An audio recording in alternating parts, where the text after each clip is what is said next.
What is up, everybody? It's Dr. Vibe here, host and producer of the award-winning Dr. Vibe show, the home of Epic Conversations. And I'm the host of Epic Conversations, 2018 Innovation Award winner, 2020 Best Podcast News Award winner given out by the Canadian Ethnic Media Association. I also co-host and co-produce the only online show in the world for dads, fathers, and male caregivers that is sponsored by Dove Men Plus Care. And being part of that movement, we've reached out directly and indirectly to over 400,000 dads, fathers, and male caregivers around the world. As always, I'd like to say you're blessed, highly favored, a magnet for miracles, and a solution for someone's problem. And you are watching the Morning Vibe live on October 20th. Now, you're usually used to seeing a guy with hair and a beard. He ain't here. Ryan ain't here, but we've replaced him with another handsome-looking black man, my good friend Ray McMillan of the McMillan Group. Good morning, Ray. How you doing this morning? Good morning, sir. I'm doing very well. Now, Ryan got that $1 million smile and he's got that look of joy in his face, man. I don't come anywhere close, but thanks for allowing me to be here with you this Oh, morning. I really enjoy spending my Monday mornings with you, man. Thanks a lot. well, it's your family. I consider you family, so this space is your space also. What's been going on in your world recently? A lot of stuff. We're building on the Macmillan Group. We're trying to really, Stephanie's really trying to build that part of what we do in Canada. You see our morning money conversations that we do. That is having significant success. And myself and two business associates are building launching a business in Guyana. Um, Nice. yeah, we've sort of got the foundation done. We've got all the business, the legal part that's all set up. So just now to launch, and we're excited. It's a very innovative concept to Guyana. Um, if you've been paying attention to what's happening with the local economy there, Guyana is an industry-rich country. So we've gone from lumber to gold and bauxite. Now we're into oil and real estate development. So perhaps we can come on the show and talk a bit about what's happening No, there. no, you're not. It's forget this. Perhaps. When are you coming on the show? It's not a I want perhaps. to talk to my partners in Guyana first and schedule. We can Yeah, schedule, but I mean, it's a lot of opportunity there. A lot of real estate development, hotel development. So there's, I'll give you a little offline. I'll give you a little uh, sure. peek at what we're going to do. It's innovative. It's new, never been done before, and the intention is to scale it across most of the country. It's a massive country, so a lot of parts of the country are isolated from certain services. So we want to really tap into those environments and take advantage of what's happening in the country while delivering quality services to the local population and folks in the diaspora also. So if you're any Guyanese on the call who watched us this morning, who have interest in what's happening in Guyana, they can reach out to me at their convenience and we can have a conversation. Absolutely, 100%. Let me ask Ray. Before you enter a venture like that, what are some of the key things you're looking for to say, you know what, I'm going to pursue this? What are some factors that you look for? Well, I mean, for me, it's how much time is it going to take from my day? Uh, can I monetize it? What's my timeline to monetize it? And what's my what effort I got to put into it? And then what's my exit strategy?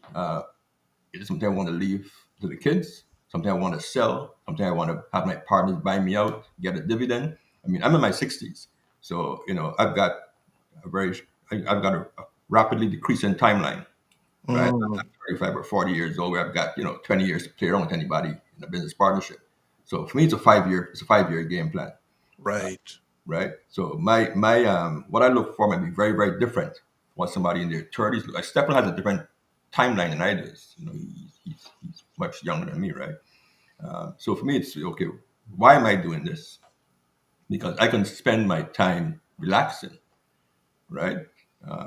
So it has to really excite me. It has to really engage me, and it has to provide some sort of income where it changes my lifestyle. And then there's the exit strategy. I mean, I don't want to be doing this forever. So I've got a 5-year window.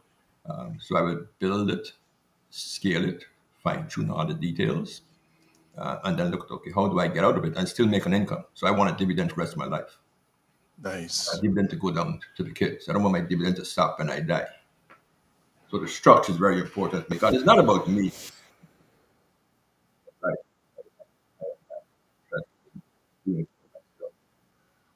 Just to interrupt, Ray, we are sort of losing your audio. Can you probably move closer? Oh, sure. Is this Yeah, better?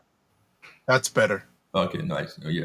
Yeah. So for me, it's about, the next generation, the generations beyond that. It's not about me trying to maximize my income and net worth at this point. Nice.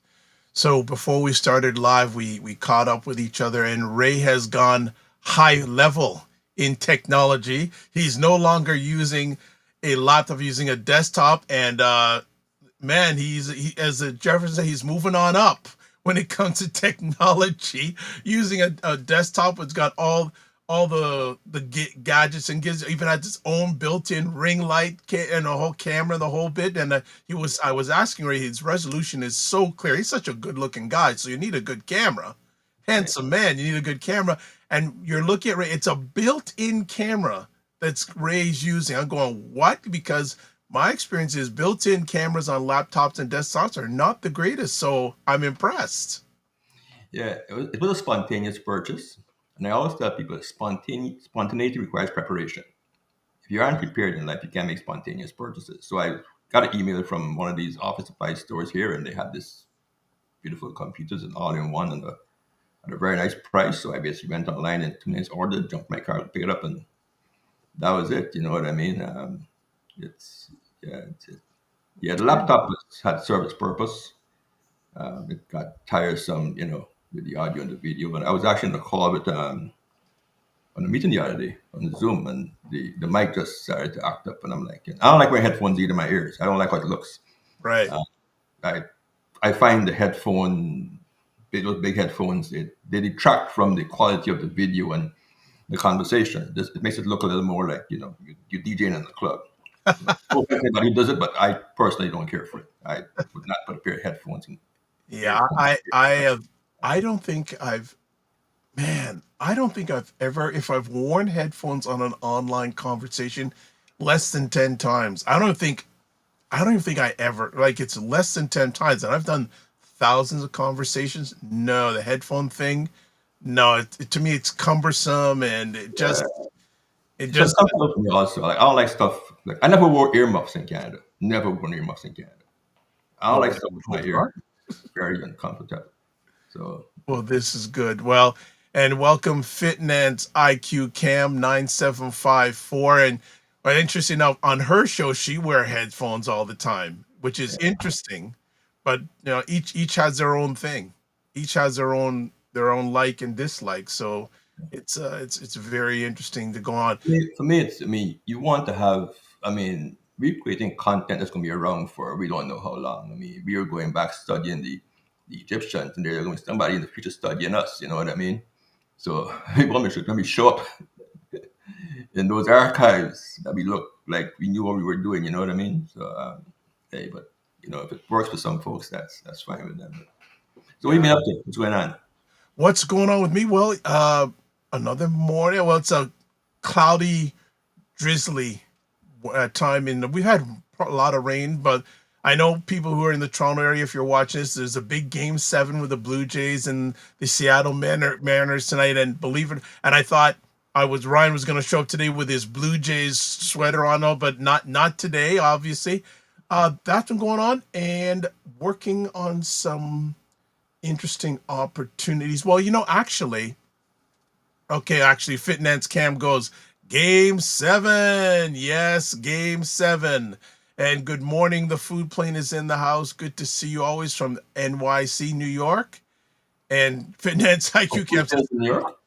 yeah, the food plane is in New York. Yeah, Okay. he's from New York In City. Queens, where are you?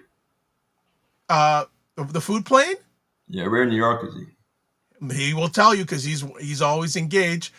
Fitness IQ Cam 974 says, I've been a good luck charm, LOL. And the food plane says, wow, huge game in Toronto night. Yes, huge game in Toronto tonight. When does the NBA season start? Pardon me? When does the NBA season start? How are you guys Tuesday, Raptors NBA doing? season starts tomorrow night. Tomorrow night. Okay. Oh, the And Raptors doing? the food plane has answered your In question. Manhattan. Okay. Yeah. He is in Manhattan. He is in the Manhattan place. So Okay. very good to have him here. I was gonna ask something and just got, but no, that sounds pretty. No, the yeah. So the weather here is drizzly, wet. We had a big amount of rain yesterday, like blew some of the carpets off in our front. Had to put them back on, but not not bad for this time of year. To be expected. Like it's almost end of October, So and I know where you are, snow really doesn't exist, so that's okay. We have one day of winter. One day. And usually drops like about like -2, and everybody panics and Yes. brings out their Uggs and whatever else, and I still wear linen and no socks, so I find it very amusing actually. Okay. Well, I guess the other thing well, people who watch especially the morning vibe and regular basis, I am not a person who likes traveling downtown Toronto, and even more so for the people who know Toronto. Last Wednesday started the closing of the Richmond off ramp on the Oh, southbound yeah. Don Valley Parkway. You know how little, even less I'm going You downtown didn't get now. off now. You gotta get off the blower. You either have to get off a Bloor, you have to go all the way down to the Gardner, and then Come back maybe around. get off at Oh, Young or Bay and come up and around. that's gridlock. That yes. Yeah, Yeah, but I was going the other way one time. I was going to what's that place called off of in the beaches, that market, and the exit was closed because of the yeah, Christmas and stuff, and yes. I ended up going all up to Bloor Street, coming back around. Yeah, I mean, what was a 20-minute drive took an hour and 50 minutes. Wow. Well, so it's interesting, but the good news for Toronto, there's been a big amount of construction happening on the Gardner Expressway that Hmm. wasn't supposed to finish till the next spring, but miraculously, it's going to finish by the end of this month. Yeah, that's good. But listen, man, use transit. I mean, if you go into the city, just park your car at the town center and jump on the transit. I mean, nobody should be driving downtown in Toronto. I mean, Transit, you see the time and the cost for parking. Yeah, I used to transit. park. Yeah, I used to park at I think Cooksville, not Cooksville, sorry, Clarkson. Park Clarkson. at Clarkson or Meadowville GO station. Just jump in the trains. It's relaxing. You don't have to worry about. You see what's going on around you. I just have a concern of some of the people that take transit. So Nah, man. Listen, okay, I'll I go. got here from New York on this Okay, conversation, man. next time you're on, we'll have this. I've had some very interesting stories brought to me. I know a lot of people who Yeah. take transit on the regular. I mean, you just got to be alert. I mean, there's always gonna be strange people in any on any train system anywhere in the world. But I mean, it's not less. Just keep your eyes. Okay. All right. Let's get to break. Your food plane says Toronto beat my Yankees, so I'm hoping they take it all the way. It would be great for Canada. Well, if they beat Milwaukee, beating the LA Dodgers is a big chore. Not say it couldn't be done, but that's going to be a big chore if they want to do that thing. Fitness IQ Cam says take the GO train then. Okay. Well, I like for me the TTC means the Toronto Transit Commission. For me, it's take the car. That's what I like. Yeah, that's what I use it for. Uh, and Food Plane says over 25 years, I think it's 30 with no championship, maybe worth it. Yes, absolutely. Oh, Michelle Baptiste. Oh, Michelle, good to have you in the house on the Facebook saying the GO train is fine. Yeah. GO train is enjoyable, man. It's great experience. Okay. Up Okay. and upper All right. level. We'll see if I get there, family. We'll see if we get there. All right. So we're going to take a quick break. And when we come back, we'll do some housekeeping. And Desiree King is back. So you better stay and tell people to come on. So we'll be back in a quick second. Check out the Morning Vibe on Mondays and Fridays at 9 a.m. Eastern on the Dr. Vibe Show YouTube channel with Dr. Vibe and Ryan Knight, where they discuss important subjects between themselves or have conversations with people who you need to know about. Okay, we are Yeah, back. you did that video. We'll talk offline. That one's actually very good. We will talk offline on that. That one There's another thing. That's another thing. It's another thing I've got to share with you. So we'll talk offline about that. Okay.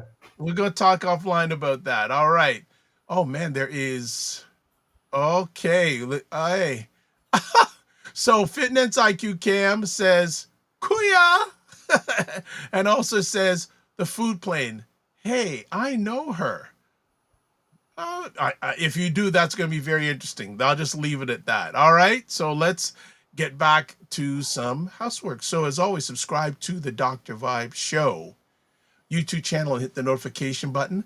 We're getting near to 1,990 subscribers.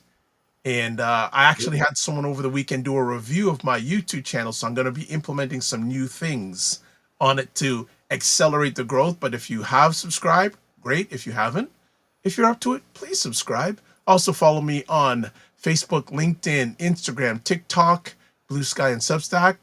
Make sure you join our Discord group. And if you want to do that, email me at dr.vibe at the drvibeshow.com or click on the link that you see on the screen to advertise your business, product, or service on any of the platforms I'm a part of. Feel free to email me dr.vibe at the drvibeshow.com. And can't forget Indie Soup Media, which is run by our good friend, or powered by a good friend, Dr. Tachi out of Fort Lauderdale, Florida. It's a home for about 25 independent content creators, has 28,000 YouTube subscribers in about 20 months of operation. And remember, only 4% of all YouTube channels have over 10,000 subscribers, and only 10% of all YouTube channels have over 1,000 subscribers. So I'm in that category. Thank you very much. So definitely support Dr. Tachi. All right.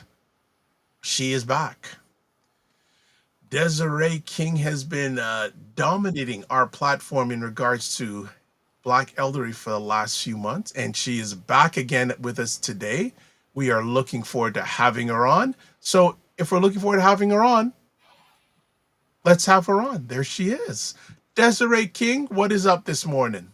Good morning. As always, I'm sitting backstage listening to the fun conversation about the Jays and about public transportation and all these things. So Okay, and what are your thoughts about either or? I'm with you. I drive. Although there's traffic, I don't care to be around that amount of people. It's a lot. I don't have anxiety, but it's just a lot. So when I'm driving, I can have my phone conversations. I take the main roads, so I love to look at homes. So I look at real estate. I use it as an experience to do that. I can always go right or go left once the GPS is on. Public transportation, I did it probably once about 20 years ago because my daughter wanted to take the train. So I went one stop, came back up. That was the trip. So I just Look at Ray's smile. I've lived in New York, so I get it. But you get odd things anywhere. But I move too quickly, do too many things to have to put that in as well. I still get around. I know how to navigate the city very well, so I do that. Yeah. I mean, I love driving too, but I mean, Yeah, depends on what I'm doing. The transit is my way. But I'm dealing with leisure. I am not driving through Toronto to go downtown to watch a basketball game, Right. or going to a restaurant downtown. But I understand the part of it, and I do what you do. I drive to the city a lot. I drive locally, even here in Jacksonville, yeah. because you see development, you see what's happening in the city. You see, I mean, if you look at the city from the 90s to now, there are so many new roads that have been built. Oh yeah. Where roads didn't exist in the past, there are roads there today. Mhm. Parts of Scarborough, parts of Durham. You've got all these new places, So and I remember probably in the early 2000s, before one exited Ajax, they've changed that ramp. Now, Yeah. if you move to Ajax in the last 10 years, you don't know that, or the last 15 years. But the ramp that they come up with getting to Ajax today didn't exist 20 years ago. Yeah. Right? They rebuilt a whole new ramp. So, I mean, driving around gives you a very good perspective of your city. And I Yes. mean, if you're in the real estate space or just need to understand what's happening wherever you live, I understand the need to drive. But Yeah. listen, man, you jump on that GO train at Clarkson, get off at Union Station, walk to the food court. I mean, we're probably a world class city with world class transit. You know what I mean? With world-class congestion. Yes. Yeah. So, I mean, do you spend 2 hours sitting in traffic No. on a leisurely trip, or do you spend 10 minutes on a train? It's all about timing. It's all about timing. You got to know Thank where you're going. What is the time to zip in, zip out? It's about timing. For me, it's all. I'm sure the phone player will concur. I mean, he's in Manhattan. I'm sure he's not even, or he doesn't even own a car. I mean, anybody in Manhattan doesn't even own a car. Doesn't make any Yeah. sense. Where are you driving it? Yeah. You're paying $100 out to park in Manhattan. 100%, 100%. Good Well, to see you, Desiree. Pardon? Good to see you. Good to see you. Yeah, it's been a whole month. It feels like forever, but it's oh my goodness. All right. As really we good. get things going on, there have been a few comments. Well, actually, there's already a question. We'll Mm. get to that a little bit later. But Food Oh, Plane says, hello, Desiree. hello. And Minion Cam is in the house. Good to see you, Minion Cam. Happy, happy, happy to see you. All right, but let's just give some foundation. This is another appearance of Desiree about the Craft series, and it's designed to provide insight, resources, and real support to anyone interested in healthy aging and strong Black family connections within the Black community. So this is our fourth installment. If you've missed the other three, go back and check out the replays. They're on the Dr. Vibe Show YouTube channel. And if you haven't subscribed, that's a perfect time to subscribe. So today we're going to be chatting about connecting, finding your village, connecting with community and care. So my first conversation piece for you, Desiree, is what Mm. does finding your village mean to you, especially in the context of aging and caregiving?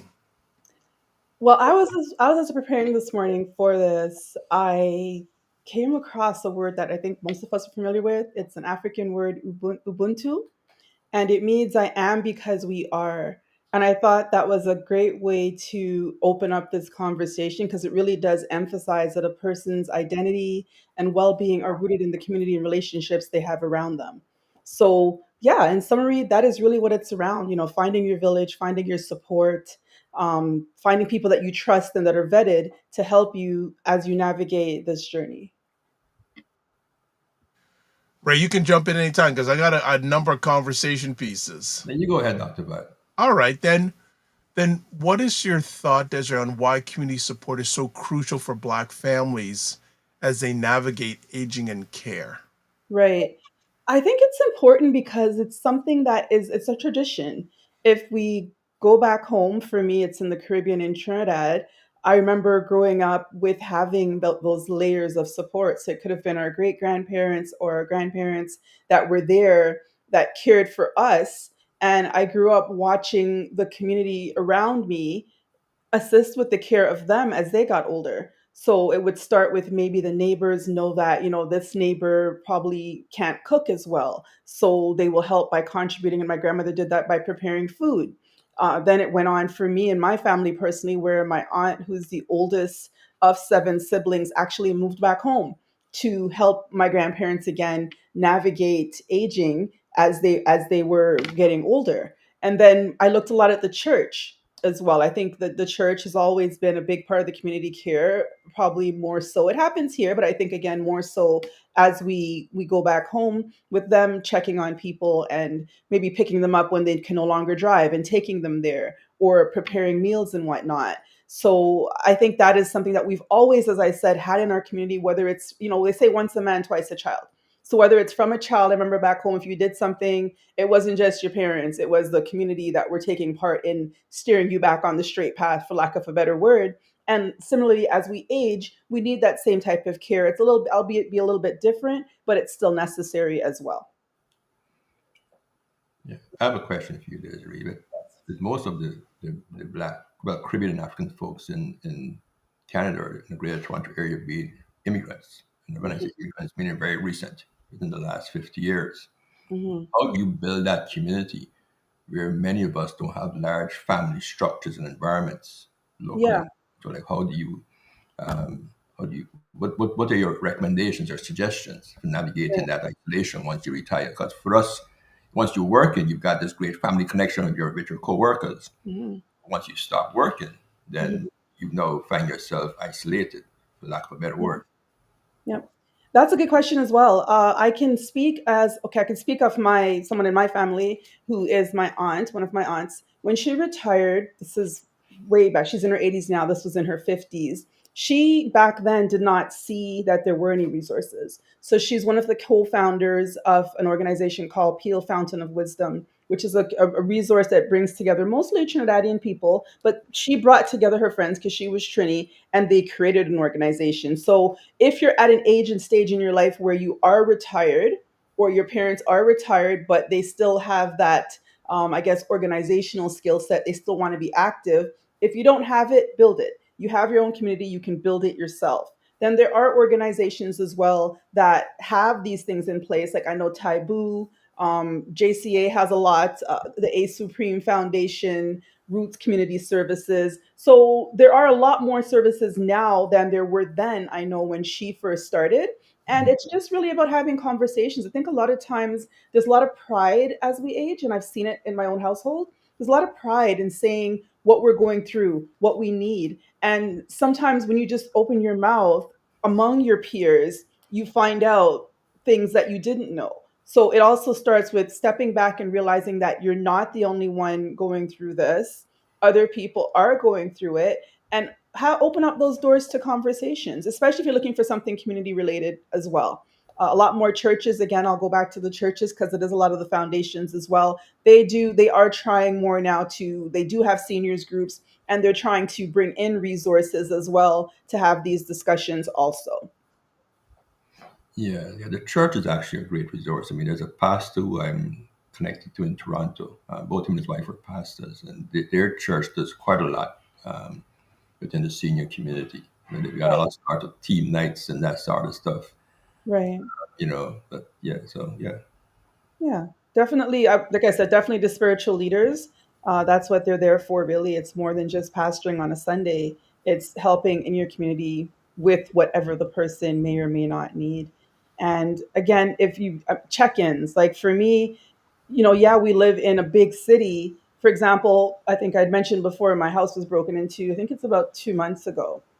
And because of that, our neighbor next door, who we happened to know, we hadn't seen him in 2 or so days. So I became curious, like, did this person possibly go over there as well? The car hadn't moved, nothing. We knocked on the front door, there was no answer. We went around the back, and yeah, he was fine, he was okay. But I think there's nothing wrong as well with being the eyes and ears in your local community. Also, it's just, I think it's a social responsibility regardless of our creed or our backgrounds. We should all check in. If you know, especially that there's an older person living by themselves, more so in your neighborhood. Mhm. I remember there was a time they had the neighborhood watch. Hmm.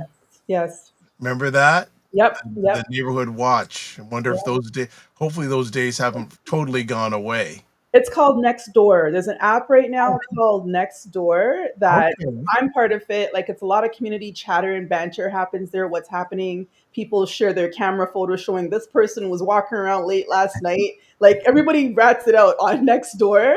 And then in my community, we actually have a community WhatsApp group that Okay. talks about different things happening in the neighborhood. So I think it's more moved online now. I like to call myself the neighborhood watch, myself along with a neighbor down the road, because we both work from home.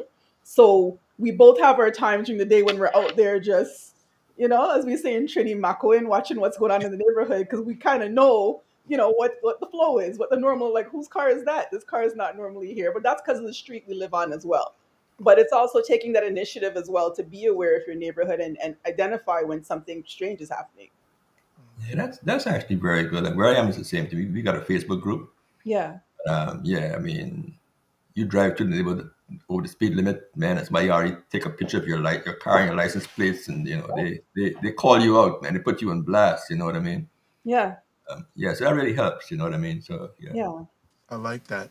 All right, just let's do a reset here. Got some people saying hello, good morning, Dr. Tachi, who's in the house. Mm. What do we got going? And food plane, the food plane. I got to get this right. Such an important message. Thank you for empowering families with real tools, not just talk. Yeah. I like that. I like that. Minion Cam says, Grandma, 79 and still determined to work. Nursing, I think, will have to pull her out of the building. Yeah. Okay. And Minion Cam also goes, and it's funny how they complain about taxes that they're paying as to get people closer to retirement. Food Plane says, can't call yourself an outreach unless you are reaching out. Exactly. And Fitness IQ Cam apologizes about the break-in or that you experienced. Yeah. Yeah. That is not a good thing to have going on. So let me ask, um, what are the first steps, or one of the sorry, can you share us where a strong support network made a real difference for a family or a client? Yeah. So I have so many stories, but there's one particular family where it was discovered that the mother who lives on her own was experiencing falls. So reached out, someone that I know, they reached out and said, it's being hidden. What can we really do? So the first thing what we did is we followed the craft system. We established a plan. So we decided that this is what's happening. We need more frequent check-ins because this individual was not prepared to move as yet. The daughters, they started to prepare meals and had weekly check-ins, kind of rotating who would go over when, bringing in meals just to do check-ins and spend more time with mom. And then I connected them with a community resource as well who owned a home care agency. So home care sometimes it's not just medical. That's more when you go to the government side of things. But if you bring in a private caregiver, they can be there just for companionship. Whether it's you want to help get your laundry done, clean up the house, sit around and have a conversation, go for a walk. So they did enlist the services. They introduced a healthcare aide whom we matched. Mom got to interview a couple people. We matched someone nicely, and she comes in about once a week, which at that point, that's all she really needs. But what you do when you introduce someone like that on a weekly basis, or whatever amount of time you choose, then if the needs grow stronger as they age, that person is there to be eyes and ears when you're not there, number one. Number two, it's already someone that your parents are familiar with. So it's not just plunking someone new into the picture. They kind of grow with the family. It's kind of like a babysitter, but it's not a babysitter, it's for your parents, but they're growing with the family, they're growing with this person as well. And then the church got involved. The church got involved as well with helping her with errands and any needs she had for going to and from church and, visits, social visits and emotional support, prayer groups.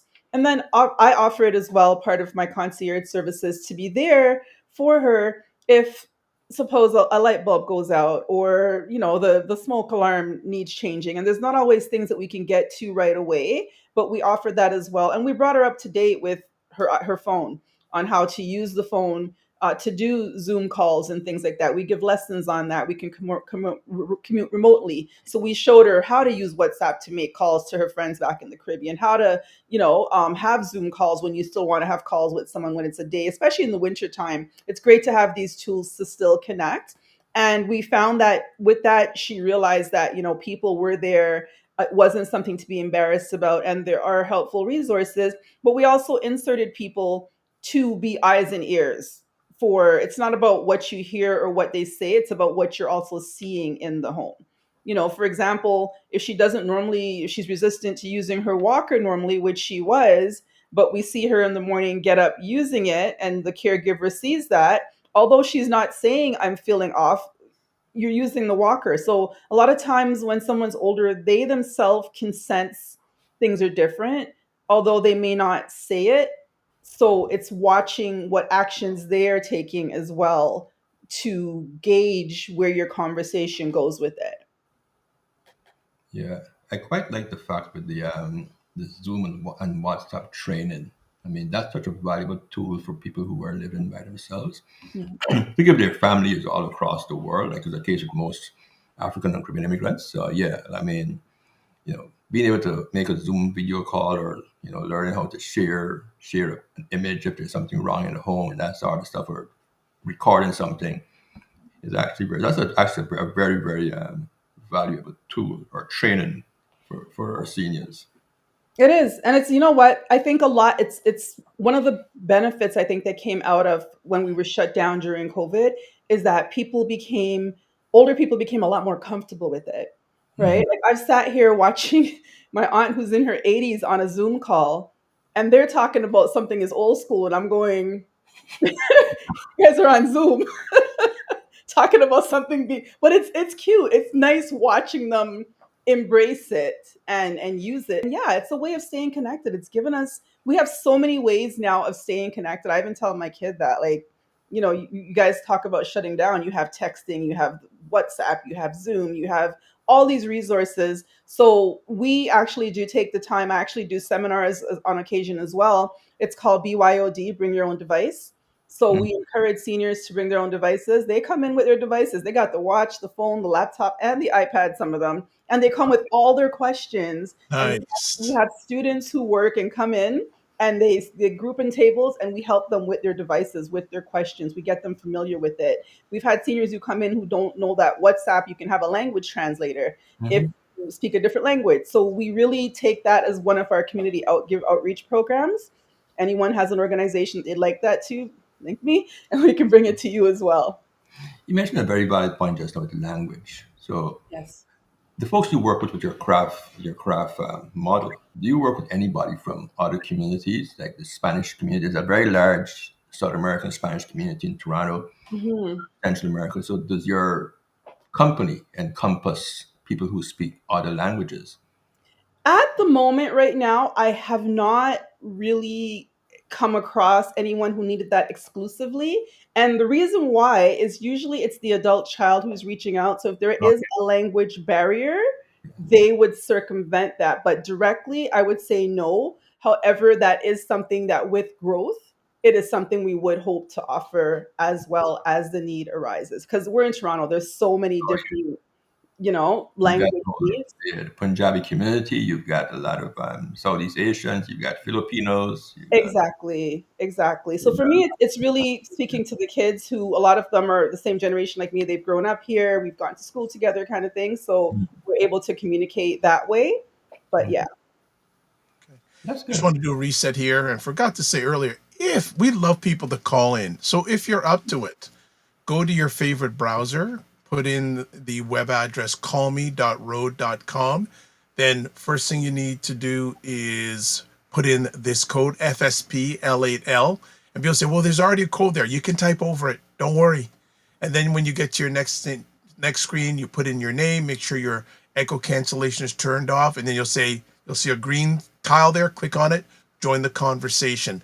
Now, I can't hold him back any further because the food plane has lots of questions. okay. So I said, you know what? I better give him respect in regards to this because he's always in a contribution state. So he says, first question are what are some of the ways to overcome pride or hesitation when older adults resist accepting help from the community?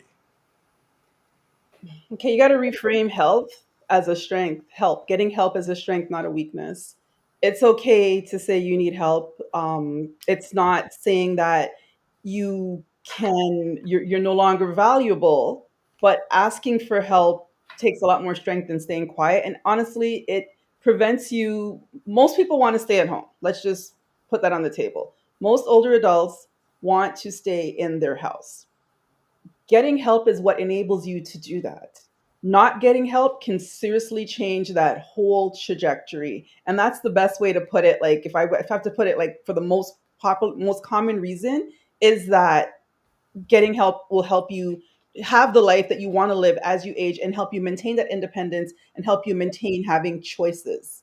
Also, a lot of people are not aware of the resources that are out there. There's a lot of information coming at us, but what are the resources that we can actually know and trust?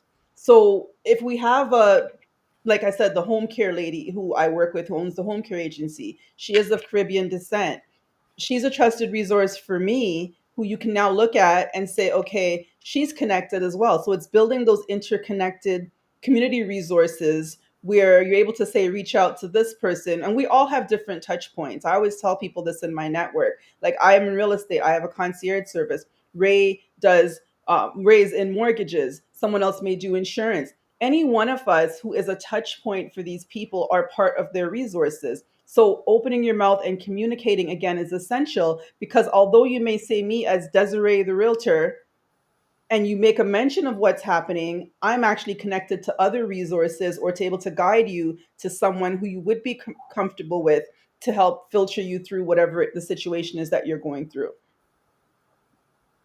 And then there's also a lot of people have past negative experiences or mistrust. Like you mentioned something, and true, yes, there are a lot of disparities in the system as well. Where again, as I grow into this, into what I'm doing in my realm of real estate and of being a support service, I realize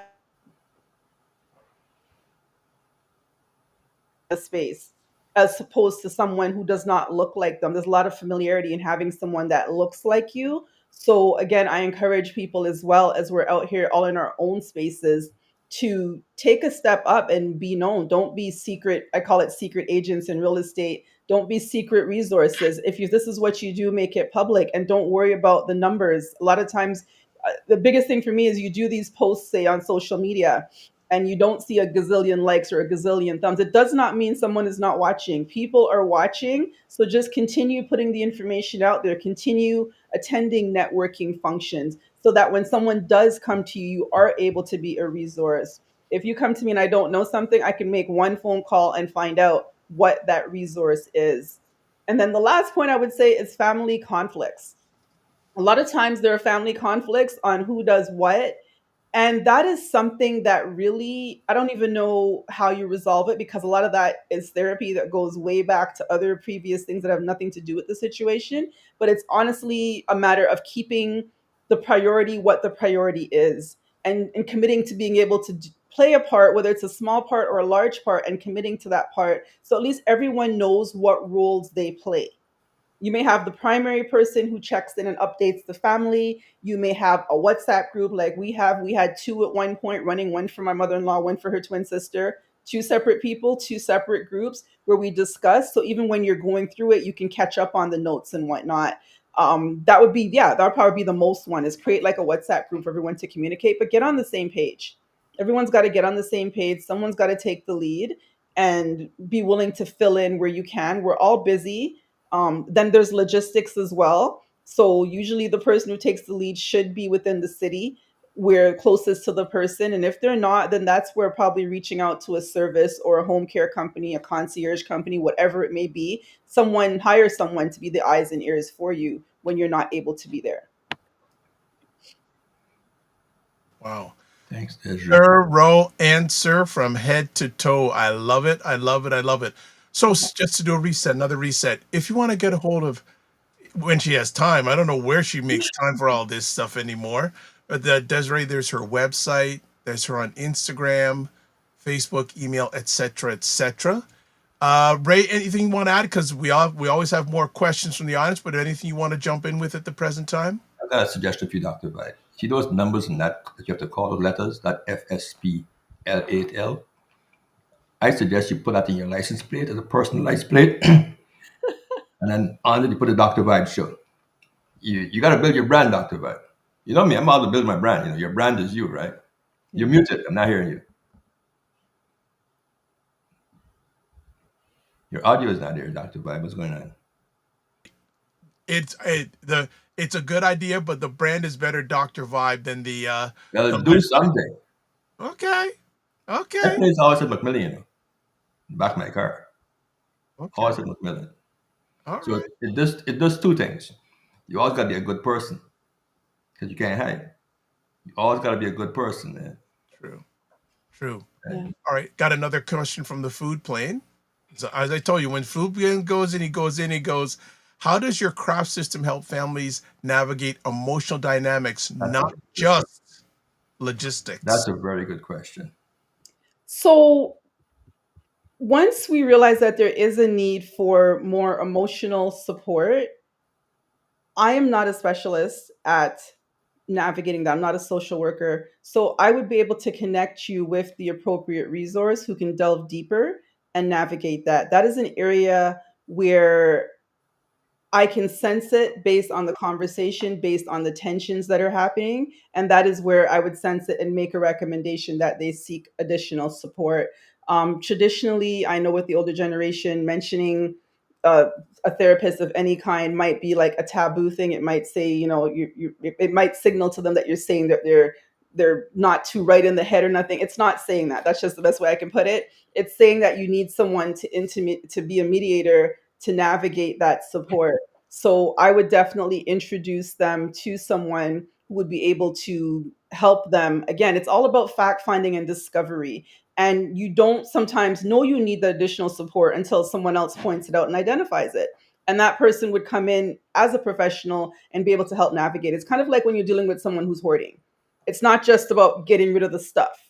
It's about digging deep and finding out what is causing this person to hold on to the stuff. So anything in that arena, it's about connecting them with the right specialist who will then help them navigate and go past that point.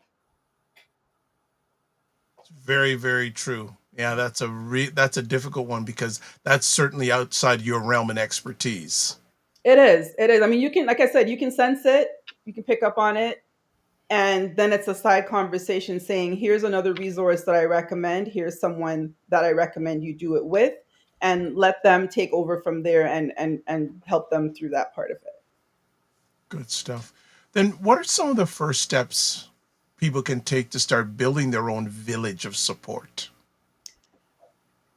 Identify your needs. You don't know what support you need unless you identify your needs. So identify what the needs are, whether there's health, mobility, social interaction. If you notice someone's always staying at home and not going out a lot, safety, home safety is a big one. And I'm going to do a plug right there. Fall Prevention Month is coming up in November. So definitely look at home safety and caregiving assistance. For the month of November in for Fall Prevention Month, I call it digging in the crates. Like back in the days, we'd say unreached things from the crates. Back in 2020, I decided to go on this whole stretch of posting, doing one video a day for the whole month of November on fall prevention tips. So my digging in the crates will be, I'm actually doing it now. I'm going through each day and I'm taking out just a 2-minute segment and putting it up and leading back to that. So lots of valuable tips on that.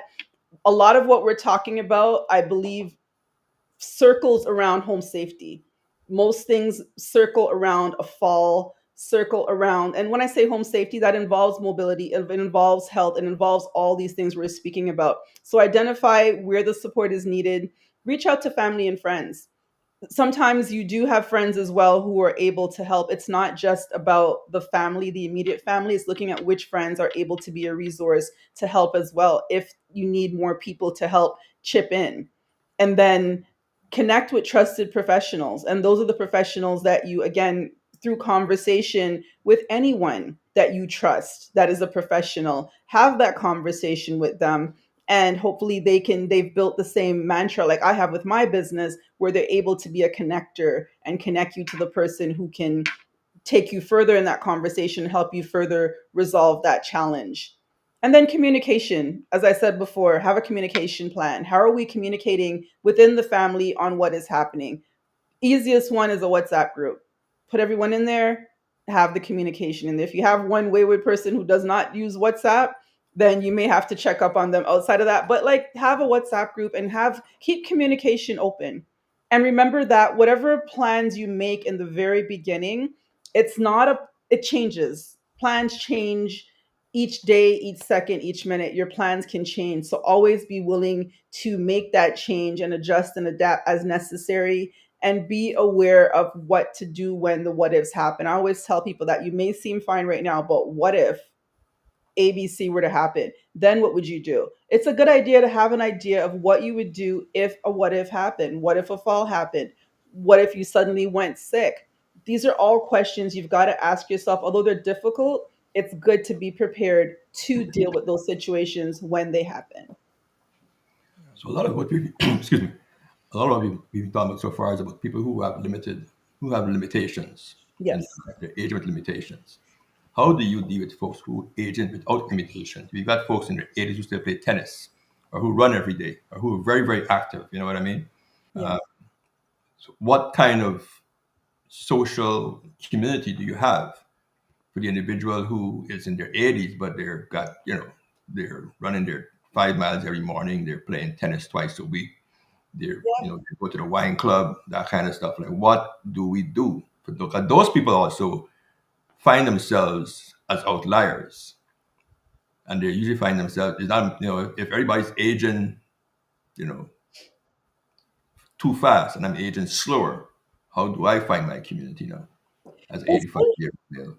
I know quite a few older adults who are in their 80s, pushing 90s, some of them who are active.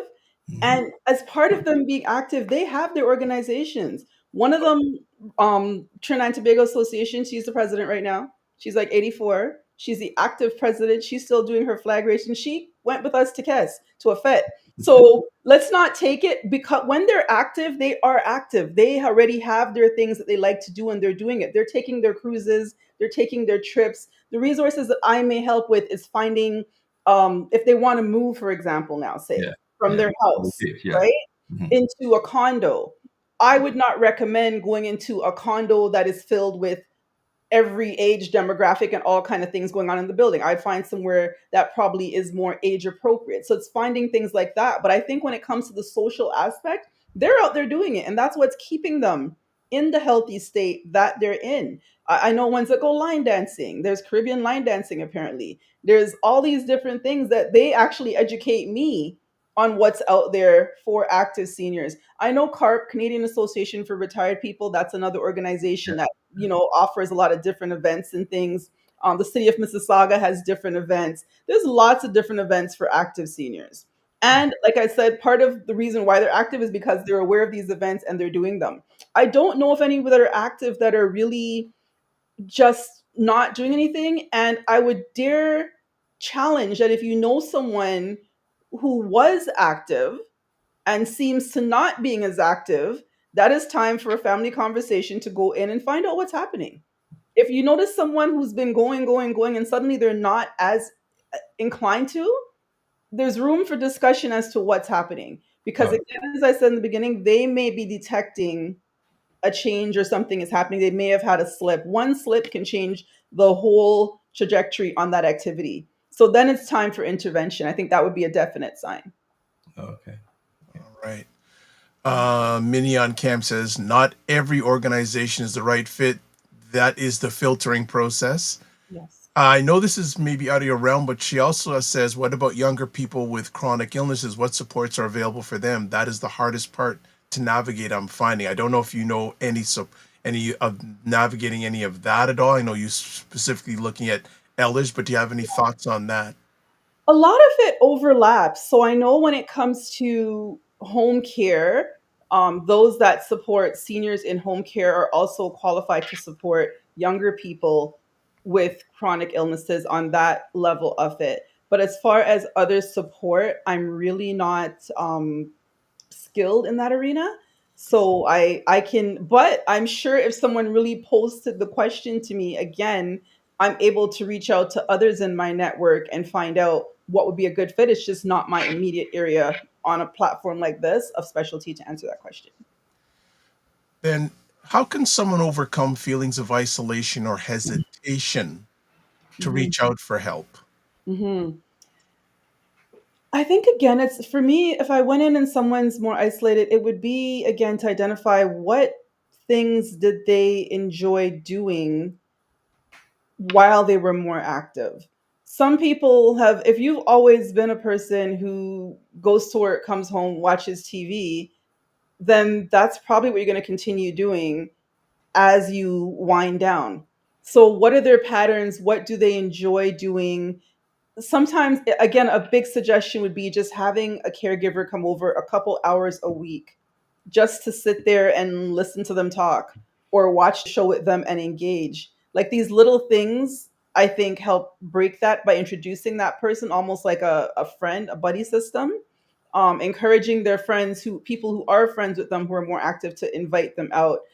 Invite them, if your organization is having something, invite them out to it. It's a matter of finding out what is that person's personality type. Not everybody's all outgoing and wants to be active out there, but still there needs to be some activity level. So it's, what do they like to, is it puzzles? If you don't have the time, have a caregiver come over and do puzzles with them. It's really finding out their individual need. There is no one size fits all answer. I can see myself as I age, I'm I can't remember the word for it, but I'm intro extro. So I can be very introverted. I'm an only child.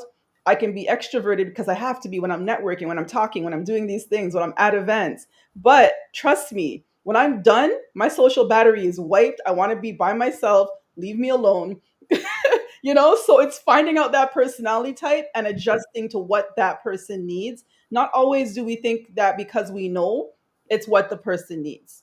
And it does not happen overnight. It's a process. Everything that we're talking about, although the answers are coming out blam blam blam, no, it does not happen that quickly. It's a process. You may have to go back, reframe it, rephrase it, different times, different moments. However, I'm a big advocate on striking when it's hot. So when someone agrees to something I'm suggesting and they say yes, oh, they'll be doing it within like really quick. while it's hot, while they're in the mood for doing it, that's when it's going to happen. But it's a process. It's really the psyche. It's the emotional psyche. It's the mental psyche of what this person wants to do. You're always suggesting to go take a walk. Okay, today you want to take a walk. Let's go. It's just striking while it's hot and getting them engaged while they're willing to do whatever it is that you're suggesting. Another suggestion I make to people as well sometimes is to volunteer. Whether it's at one of these community organizations that I mentioned, organizations are always looking for volunteers. Even within retirement residences, you can also volunteer there. Volunteer at the gift shop 2 hours a week.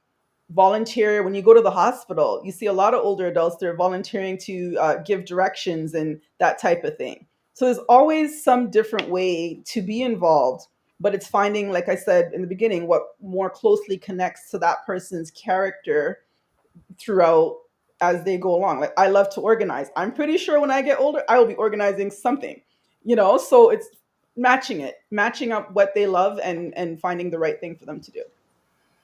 Yeah, activity ensures longevity. Yeah. Yeah, one of the things is gardening. Gardening is an amazing. It's not only therapeutic, but you're creating beauty. So if you get out there, I mean, in some place where where it's cold a lot, then you're limited. Yeah. If you're in an environment where you've got relatively good sunshine for long periods of the year, then getting out there and doing gardening is one of the. I have lots of neighbors in their 80s who cut their own grass out here. Yep. Nice. And I look at them like, I'm not doing that, but they do it, So it's Yeah. Yeah. active. It's a good workout, It gives you get your cardio up, and also you see your neighbors walking by. Because if you live in a very small community and you're on there cutting your grass twice a week or once a week, and everybody walks by, Yeah. it's like, hey, good to see you and that kind of stuff. So you maintain that community. But yeah, so you're correct. So, but you mentioned the thing about being introverted. And there's a lot of us who got these interesting personalities. How do you reach an introvert? How do you reach an? You mean connect with an introvert, or? Oh yeah, as they age, like how do there's some folks who are, they spend their time home, kind of say what reading, right? Maybe they may need to get out, they watch their weight start to increase, their mobility is slowed down, but they also have a very introverted personality.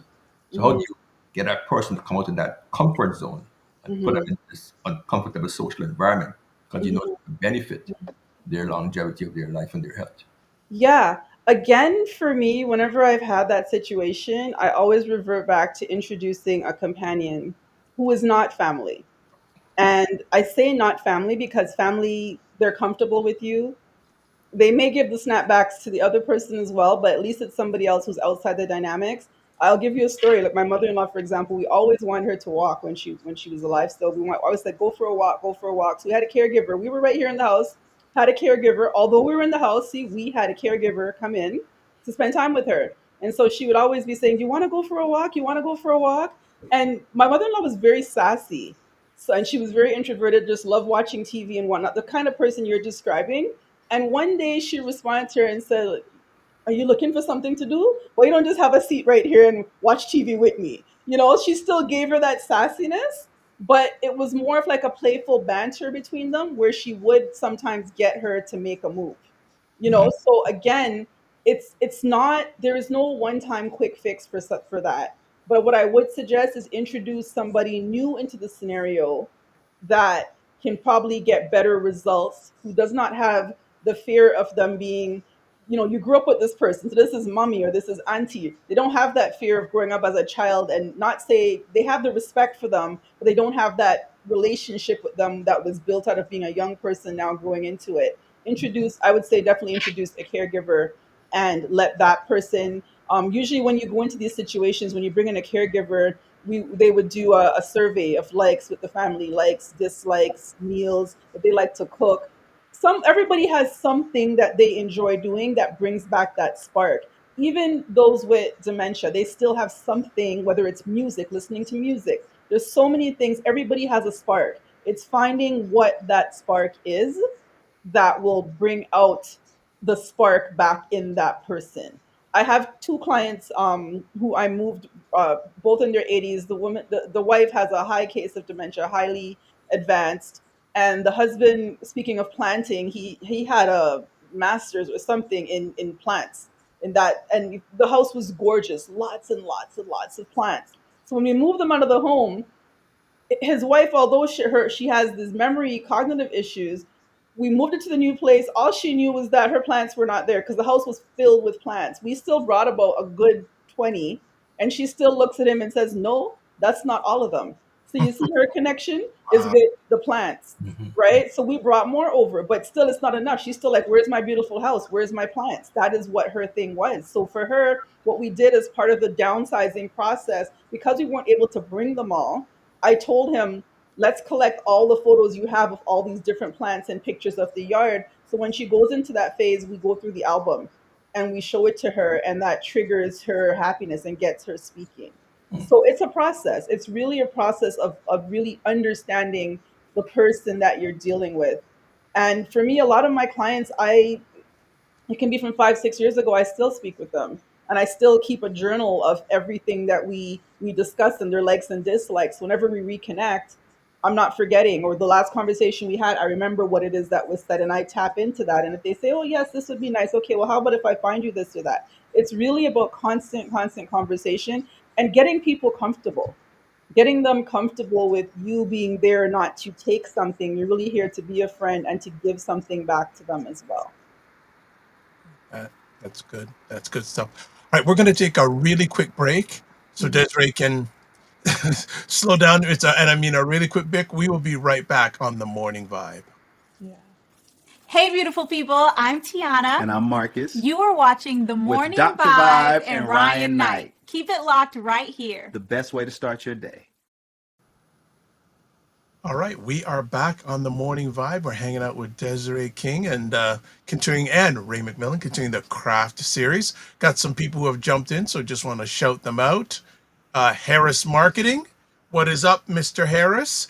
Good morning, late, but I'm here. I think what's happened with a lot of people on YouTube, you had a handle. I think they've edited or updated because I've noticed that lately that stuff is going down, but that's okay. We know you're here, and let's see. Dr. Tachi goes, you have so many friends. Hey, Tiana and Marcus. Yeah, Dr. Tachi, that's my your ongoing joke with me. That's okay. That's okay. And there's another question from the food plane. In your experience, how can professionals in real estate or elder care collaborate better for family well-being? In my experience, how can professionals in real estate or elder care collaborate better for family well-being? By doing what we're doing right here. This is one forum. By, especially in our community, I'm going to say this as well, and it may be a little bit controversial. I've done a lot of trade shows, whether they're in hospitals, whether they're in the community, wherever they may be, with mixed demographics. When you walk into a room and you see a professional with a booth in our community that looks like you, talk to me. Don't dodge me. Like, I'm being so honest, and this may be very controversial, but I see people come in that look like me, and I'm waiting for them. Okay, yes, here's, I want to connect with someone. I want to connect with everybody, but I want to connect with someone who's in the community as well, because obviously you have a purpose for being here, and we have a connection naturally, like most other cultures do. And then they dip away and dodge me, not even eye contact. Wow. So I'm saying, let's stop this mentality of being afraid to talk to one another. Stereotypically, I think from growing up, we, if a group of us of two or more, we're called gangs, or we're this. No, we are allowed to talk to each other and network like everybody else. So let's start doing more of that. Like, I immediately gravitate towards someone who looks like me when I see them in a professional setting. And I'm encouraging everybody else to do the same. Like, stop acting like it's a taboo. It is not. Break that stigma, break whatever that is, rebuke it. Let's No, no, say it. I don't know what Ray has to say about this, but I say the same thing. I'm That's a going, whole show, Dr. Vibe. what? That's a whole show, man. I mean, it's given 30 years. Man. But I understand what Desiree is saying. It's interesting because I'm in Jacksonville now. I moved here from Toronto a few yeah. years ago. And there's a very large black population city that I live in. It's probably about 40% black. But they're mostly black Americans. It's a very minute Caribbean and African community here. Mhm. And, they're always a bit cautious because I'm the new face to run.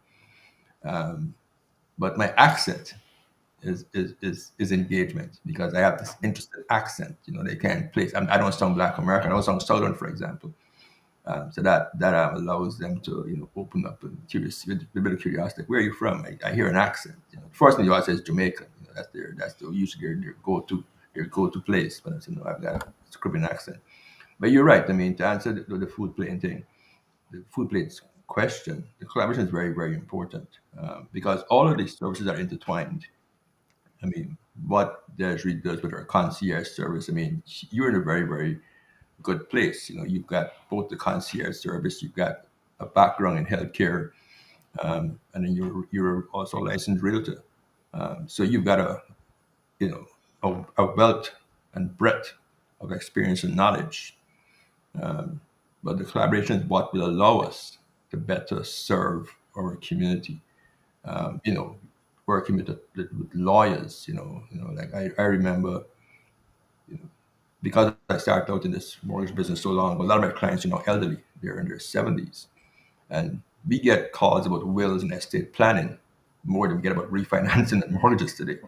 Yeah. And I've had clients come into me and bring me the entire, they wanted our office to do the entire lawyer's questionnaire for their will because they were comfortable. We knew the story. I mean, there's 30 years of client relationship here. So they knew the story better. We knew the story better than it would be for the lawyer asking all these very, very detailed questions of them. But the club is very important, So, how do you find in your opinion? How is your network? How did you build your network to really expand your craft model to work with people who understand what you're trying to do and the importance of collaboration? Was it a challenge for you? Was it organic? Did you find yourself replacing people along the way, or do you have a team that's been around you for at least 5 years or longer? Yeah, I'd say it's a blend of all of the above, what you just said. Definitely, there's a core team of people who have been around. There's always replacement happening just because of stages where people are at.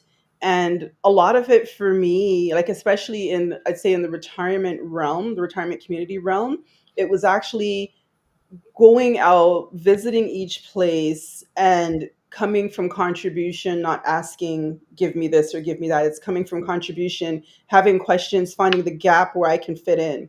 It's all about finding the gap where there's not something being met and fitting into that and offering that as a service. However, I will say it's taking me, I would say, over 10 years now that I'm invited into spaces where I'm probably the only one looking like me, but I'm invited into those spaces because of those relationships I've built coming from contribution.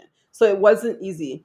People, especially who work with seniors, with older adults, they're very protective of their people, Mhm. rightfully so, like I am. So it's not, I see, other realtors who I know, for example, they may see one of my things on social media and reach out. Hey, how do we get this certification? Listen, if you're just reaching out for it because you're hearing about the golden tsunami and there's all this wealth coming in, that is the wrong reason for working with seniors. It should come first from a place of passion, contribution, wanting to really care and serve an underserved community, and the money is at the bottom of the barrel. I'm going to say that straight up. So you got to come from contribution. You got to be real. You got to really care. You've got to attend things that sometimes you don't feel like doing it, but you're going to do it because you know that this is part of building your network. So it's been and now that I'm at this point where I'm a broker of record, my time is limited. I have to be a lot more intentional as to what I choose to go to and not go to, because again, it's time. But as my husband's getting ready to join me, actually, he just finished his course. He's getting ready to come into this as well, which is great. He'll be the first realtor on board. So now we can split up the time. I can say, I'll go to this event, you go to that event. So it's a lot of networking, but it's being selective on why you're there and not even why you're there, because I always believe in every event, you just need that one connection, that one person, whether it's a potential client or whether it's a potential vendor that you can work with to be the person that, the next great connection that you make. But it's very intentional. It's very, and you got to stick with it. Like I think I'm at the point now where people, when they see or hear my name, they think Desiree, okay, she works with seniors. Like you've got to be very careful again with marketing and aligning what you choose to do. So you can't be all over the place. Like anything I've done, whether it's in home care, whether it's doing senior home safety assessments, real estate has always been for me working with seniors. I've worked with many brokerages like, no, Desiree, it's about buy, sell, or invest. Yeah, I get it. But what about the seniors? Because their reason for selling is not the same as everybody else. They're probably not buying and they're probably already invested. So how do we serve this community now who, yes, we're seeing this old house that's there and oh my gosh, this guy needs to move. I've heard realtors do it. They door knock, they need to move. But that's it. They're not, the guy says, I'm not ready. You're taking me out in a coffin. That's the most common response. And then they move on and revisit next year, hoping the answer changes. What I found is I get into that gap. That's the gap. Okay, you're at home. What do you need to keep you here safely so you don't need to? What do you need to, it's filling in that gap. So honestly, it's really like for me, I'm so passionate about it. Like people really need to be intentional about why they're doing it. Like I said, I have people reaching out to me, asking me about different courses I take. I'm not answering them. And they're probably listening to this conversation. I am not answering them. You're not in this for the right reason. And unless I can sense when you're there for the right reason. If you're not, then no. And one of the things I pride is that the people I work with, every single client we work with, whether it's a referral for just a service from the concierge or real estate, what they see is the continuity between my handover from me to Ray to the handyman to this person. We are all, it's like you're dealing with the same person. It's just changing faces. And that's something that's very important to me. When I meet new vendors or collaborators that I work with, I don't even want to discuss your business. Let's sit down and talk and have dinner or lunch. And let me really find out, who are you? Why do you do what you do? What is your purpose? Our next conversation could be about business, but I want to know the core of the person. The same way I'm willing to be an open book, I need that person to be as well, as to why they're doing this. What is their reason behind it? Because there are too many stories out here. Every day you're seeing stories about somebody getting scammed and somebody getting, I'm not part of that. So I got to make sure I align with the right people. That is so good. Ray, this is like a piggyback when I had the privilege of being on with you and Steph on your platform. And a number of things that Desiree just shared were just mirror and matched Mhm. what came up in that conversation, filtering people. Oh yeah, yeah. I mean, and I can endorse Desiree on what she does. I mean, from the time I met Desiree, I met her before she became a realtor, and she's always been in that space. Yep. So it's not chasing the dollar. And building your business where you provide value and service. I always tell folks the money will come. Let me ask you a question. You mentioned your husband. And I had the pleasure of meeting him, and we had a Yep. really good conversation. Um, have you found dealing with clients as a single person more difficult or easy as dealing with them where you and your husband visit seniors together? Like, how is that dynamic? Do they feel more trusted when you and your husband shop together? Like, how is that interaction? That's a good question. And it's one of the reasons why I encouraged him to join me. Dynamics is so important. Some Yeah. people, like so far he's been piggyback, he's been along with me for the last 10 years, like coming to appointments. Mm. All well, he can't speak on real estate, but he's there as a voice, as a sounding board, whatever. But some people, they love when they see the couple come in. It's a couple thing. So we go in as a couple, and then you may detect that this person more leans towards me or leans towards him. So it's a balance. It's really a very delicate balance on who who they are more comfortable with working with. But I think it does matter. Coming in as a single person, it works for certain clients. Other people, the couple, other people, and it will be just him. So it's really figuring out that dynamic and figuring out who works better, but they get both. No matter what, even if you think you're working with him, you're getting me. Even when you get me, you're getting him. You're getting both, but it's just who's the face of the person that you will interact with. I think I'm the more the communicator. So I'll be the communicating, but he will be in the front of the face. He's that guy.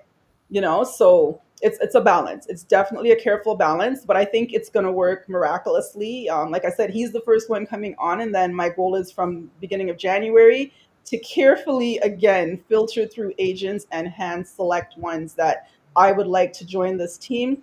Other agents, as they come on, anyone can get a real estate license. It's not that difficult. Go on Humber, pre-register, do your courses, bam, you're an agent. That's why there's so many. I don't just want agents. When I go to a lot of these fairs, I look at people who are nurses or physical therapists, social workers, PSWs, and I say to them, have you thought about your retirement? What does that look like for you? What do Mm. you think about a career in real estate? Here's a brokerage that aligns your passion with what you're currently doing. Think about getting your license, because that is the movement I'm making. I don't just want realtors. I want other people who come from a healthcare background that get it. So when you come to us, you know you're not just getting realtors. You're getting people who have worked in this industry, know this industry, and are connected in this industry. Yeah, that's so true. I've been told by a gentleman a few weeks ago Mhm. that teachers and nurses make the best realtors. No, not necessarily nurses, but healthcare professionals. Anybody who works in healthcare, in a caregiving environment, and teachers, they make the best. And females make better realtors than men. Mhm. And as a mortgage professional, I've worked a few good male realtors, but I find that the female realtors have a um, different way of connecting with clients. They're not pushy. Most of them aren't pushy. But the team is important. That husband and wife team is very important. I've got a realtor that I worked out of Jamaica. Mhm. You may know her, Dr. Paula Ropa. She's one of the top realtors in Jamaica who deals with buyers in the diaspora. And her husband joined the industry about 2 years ago, and they're now partner. And I've seen the level of their engagement and their activities increase Yeah. significantly. So I wish you guys amazing success with that tag team involvement. Thing, man. Yeah. Well, Yeah. maybe we'll get both of them on next time. It's interesting. I don't want to use that analogy, but I mean, Yeah. you're very outgoing and you're Trini. You're outgoing. You Trini's. You got that Yeah. energy. Yeah. You need Well, that. the nice thing about both of us is that we met in Toastmasters, which is an organization for public speaking. So naturally, when you get both of us doing a presentation on stage, there is a dynamic because Mhm. we've got the highest level, both of us as well. I met him in Toastmasters, and I started going for my DTM, and I passed him, and I was like, "Yo, you're not coming with me?" And I so we crossed that stage together, getting it. So we have that natural. You've met us banter, Yeah, you got great. Yeah, yeah, playfulness yeah. that You've got a that great really friendship. Apart works. from being husband and wife, you also have a great friendship, and that's very, very Yes, important. And yes, you're business partners. So I mean, that you got the ultimate team there, man. That's There you that's that's go. that's really good. yeah. Really There good. you go. Uh, to a few more quick things before we have to start winding it down. But what Hmm. are some of the common barriers to building a support network, and how can people address them? For myself or for a family? For a family, Yeah. you're referring to. Yeah. Okay, ego. Um, ego, I think, is one. Again, ego as far as the family members where one person, maybe they're the older child, or they're used to doing everything, just thinking that they know everything and they don't want to hear anything, and this is the way it's going to go. So it's, like I said, it's there's no one size fits all. It's clearing the slate. There's ego on that side, but there's also ego on the side of family members. If they have a family member, and I've experienced this with myself, or a friend that they know works in this industry, not wanting to come to this person because it seems like a sign of weakness, but it's also actually asking for help. And I've watched people struggle through not asking me for help. Not that I don't want to help, but they've just chosen, although I've offered, to do their own thing. And I think we've all experienced that. And you have to sit back and watch. I've watched people's poor parents have to go through a transition of moving where the ego of the adult child has surpassed their common sense to ask for help. And what they put their parents through, it burns my heart, but I can't force anybody to do anything. Definitely ego, definitely communication. Oh my gosh, we don't know how to communicate nowadays. Like I'm talking about grown folks who come from our generation that do not know how to communicate. Communication is so key. And I don't mean just in talking. Again, a big part of this job is listening to what the person is saying and being observant. So communication is another big part in forming that network. And yeah, ego and communication, not being afraid to ask for help. It's okay to ask for help. Even with seniors, I go through with my own family members where they're going through things and they don't want to ask for help because they don't want to be a bother. That is the most common thing I hear. And I don't understand that. That's my parents to a T. They feel it's bothering people. You know? And it's like it's getting across that you're not being a bother. Like I think maybe we don't put enough emphasis on honoring our seniors. I don't know. But why they think they're a bother, I'm still trying to figure that out. I'm Mhm. really still I, trying to figure it out. logical there. I think, like, I was raised by my grandmother, who was very, Mhm. very active. She played field hockey and tennis into her 60s. Wow. Um, and then she had a surgery that slowed her down tremendously. Mhm. I heard that. So I lived with my grandparents when I was going to university in the Caribbean, and I heard that quite a bit. So I think for those people who are very, very independent, Mhm. had higher level professions, that sort of stuff, Mhm. I have found in my experience that those are the most difficult people to deal with as they start to age, particularly if they're accustomed to making decisions that impact other people's lives Mhm. positively or negatively. So it might not always be an ego thing.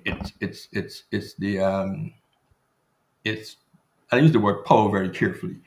It's coming from a place of power, right? Where you're accustomed, you had power over everything you did. You had power over your body, over your, you know, your faculties, and you know whether you were a government official or a high school principal or a university lecturer.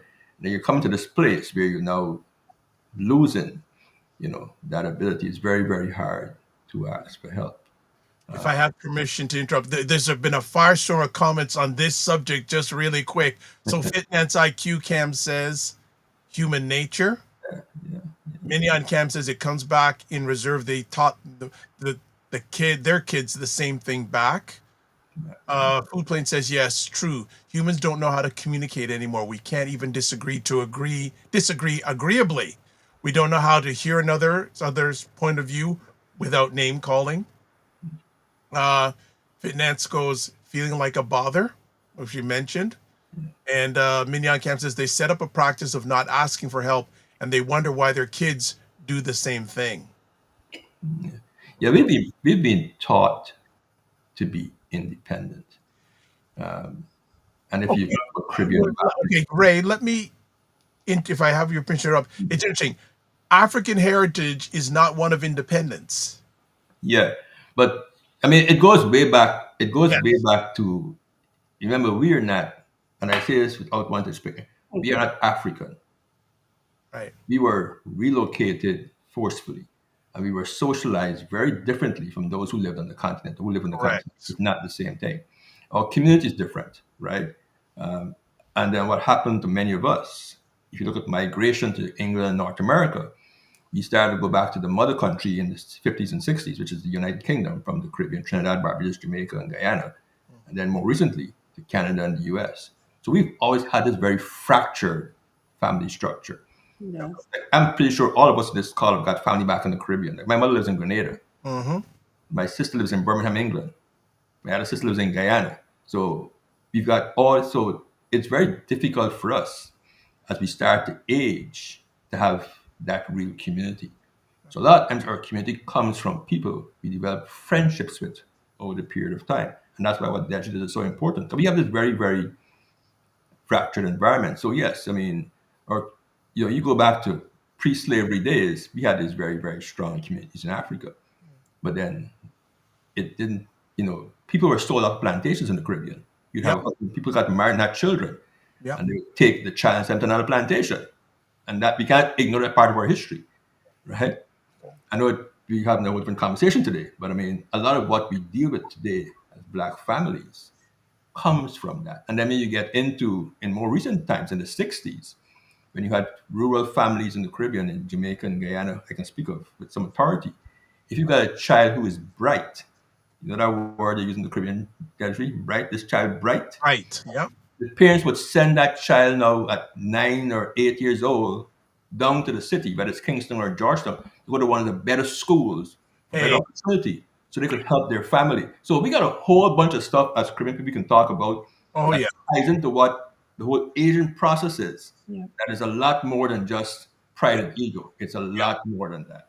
And holding on to your money as well. Frugality. Like that's a whole other Okay. series. Poverty mindset. I We call it got poverty craft mindset. two coming up. Okay. Okay, Michelle Baptiste says, I understand the sentiment from seniors not wishing to reach out as so many endure losses such as driver's license, vehicles, which leads to further loss of independence. Very true. All right, we got one or two quick more things because I know these people got to run. So, quick questions.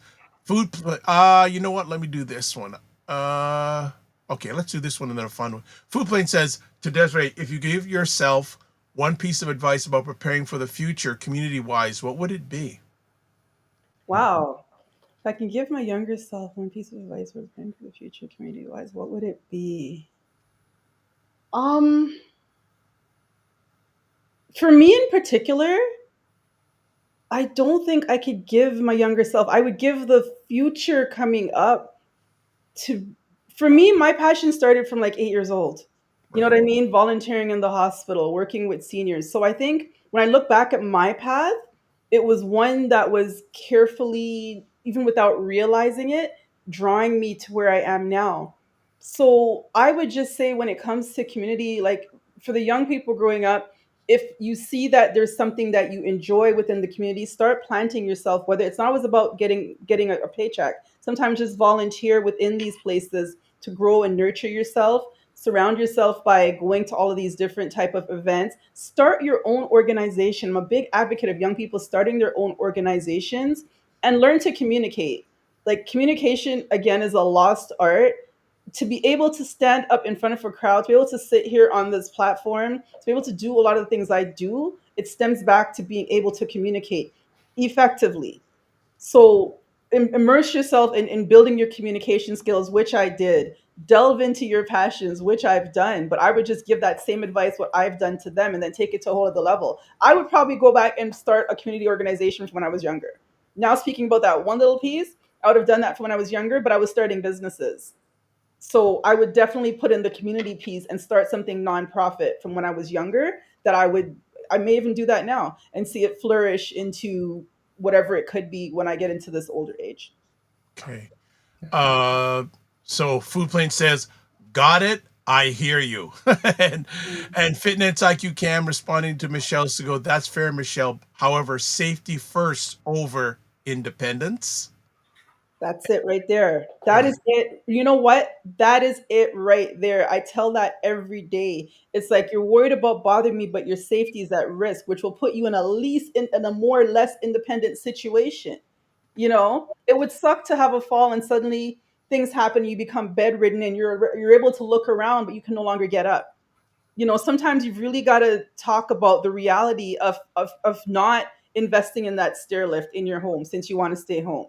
Yes, it's 20 grand. There are grants out there. If you apply and you do it proactively, you can probably get 15,000 if it funded, but you don't want to because of your pride or because of you're not wanting to spend that money. But if something happens, that money now you can no longer use it and you're in a situation where you have no choice because you failed to plan.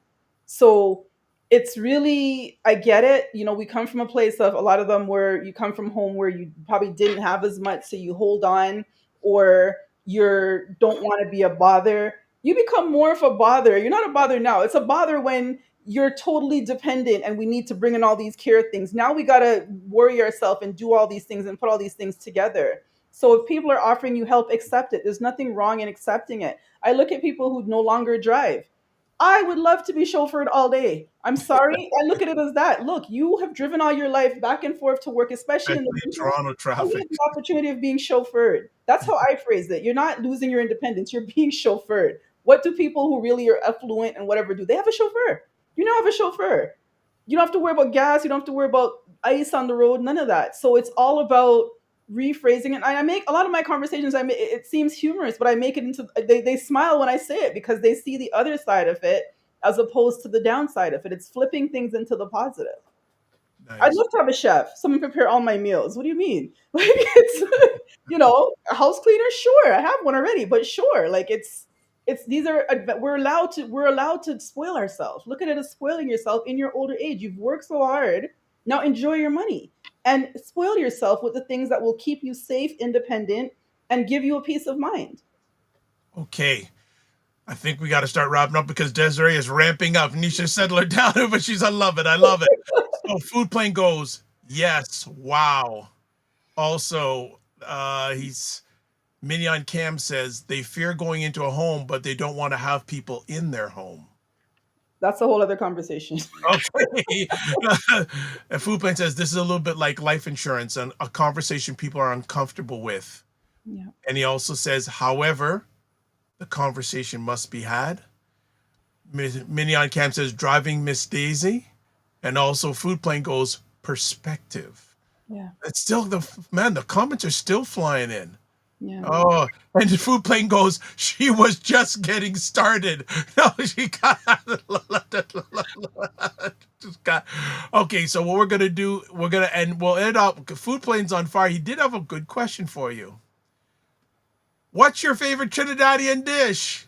Mine is roti, also stewed chicken. What is yours? Doubles. All right. Doubles. There's this place in Mississauga that's open 24 hours. Doubles. Kidding. Where is that? 24 hours? Yes. It's Where is And that? see, I would the cross food is good. It's called Where is Kish. that, Desiree? at night to go there, but not during the day. But where is it? Eastgate Parkway and Spectrum, something like that. It's Okay. near my Yeah, yeah. office. Close to square one. Not really Square One, more like the airport. It's Oh, yeah, called no, the back that side. That you should the road to the yeah, back. Okay. it's like an inconspicuous place called Kish Roti and Doubles. And 24 hours a day. I was coming out, and the food is good. No. I was coming out the other day, and this couple rolled up, this black gentleman, and he's like, "Is the food good?" I said, "Listen, I'm Trini. I can tell you about this, and this. That's my go-to spot right now. Oh, I gotta check They that have out. 2 for 1 doubles. Buy one, get one free. So What? Okay, we got to chat offline because I would do a trip at 11 o'clock at night, not 11 o'clock during the day, but at night to go there if it's 24/7. And now see, you've incited so many more conversations. Dr. Taki goes, doubles. And Food Plane goes, thanks for asking. I make great doubles. By the way, Food Plane is a chef.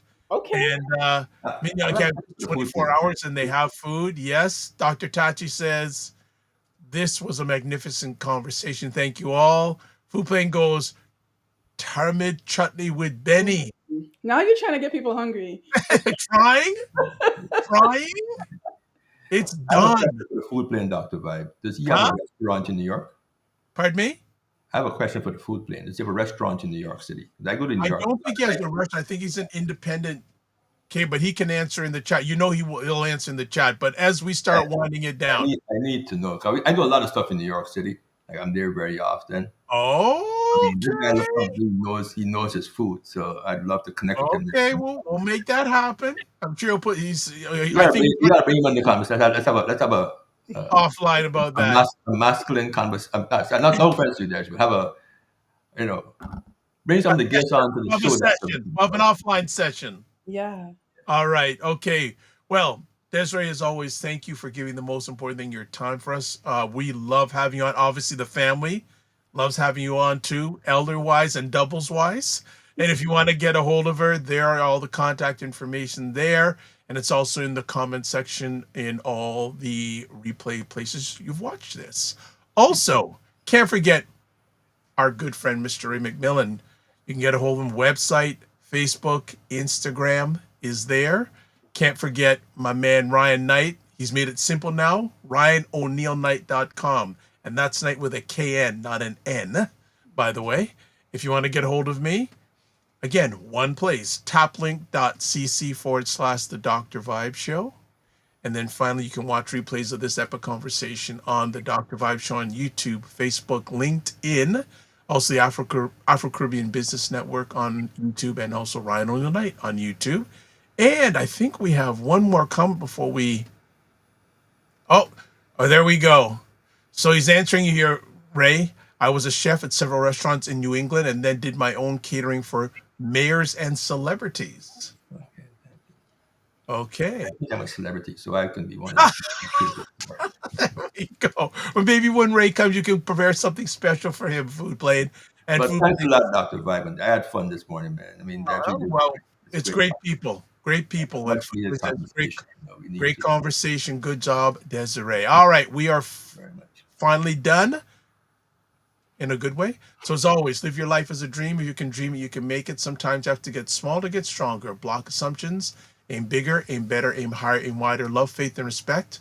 Don't just manage your time, manage your energy, and remember to give yourself grace. And if you're not making money, make history. Try to do both and make it better. God bless. Peace to you all. Keep the faith and walk good. And thanks again, Desiree, for your time. Thank you.